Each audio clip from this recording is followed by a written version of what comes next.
so we're talking about underwater today. Now, first off, this for me, I'm certainly getting some like Abyss vibes from this. But how would you explain this movie to people? Because to me, it just kind of looks like a classic like monster flick. But how would you sort of describe it? Claustrophobic. It's a film about a group of scientists at the bottom of the ocean, and an earthquake happens and our station is destroyed. And so we realize that we have to cross the ocean floor to the next station if we want to get to these pods and get to safety. And then we slowly realize that maybe we're not alone at the bottom of the ocean. Now, this is one of those sort of, there's definitely like an ensemble factor to this, and, one can assume that, people get picked off one by one, maybe. You play a character named Emily. How does she fit into this whole thing? What's her role in all of this? Emily is just really unlucky. She's on a work placement down there. She's not meant to be down there. She doesn't have a suit that fits her. She's just in the wrong place at the wrong time. And I think she has a really natural reaction of freaking out. She's just terrified. And everyone else is dealing it with their own ways. We have the characters who crack jokes under pressure, or the other ones who get really quiet. But no, Emily's just like, we're gonna die, you're gonna die, you're gonna die, you're gonna die. Why are we here? Got it. So you're the one that just panics and freaks everybody else out. Pretty much, yeah.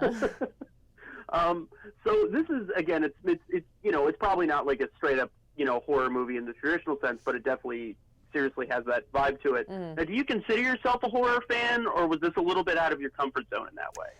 I mean, I think I'm quite picky with what I watch. I like thriller horrors. Like I love Don't Breathe, Get Out, Quiet Place. I love all of those films, especially because they're all very contained, it feels. And the same thing with Underwater.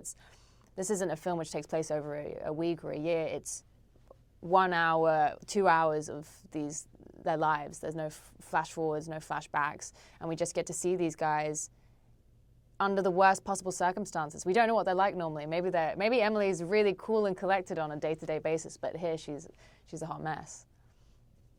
Now, just to kind of adjacent to this is actually not your only big monster movie this year. You're in Godzilla vs. Kong as well. Yeah. What can you tell me about that? What can I tell you about that? I mean, it's coming out at the end of the year. I don't really know what I can say character-wise, except that I got to work with some great actors, and I'm really excited for it.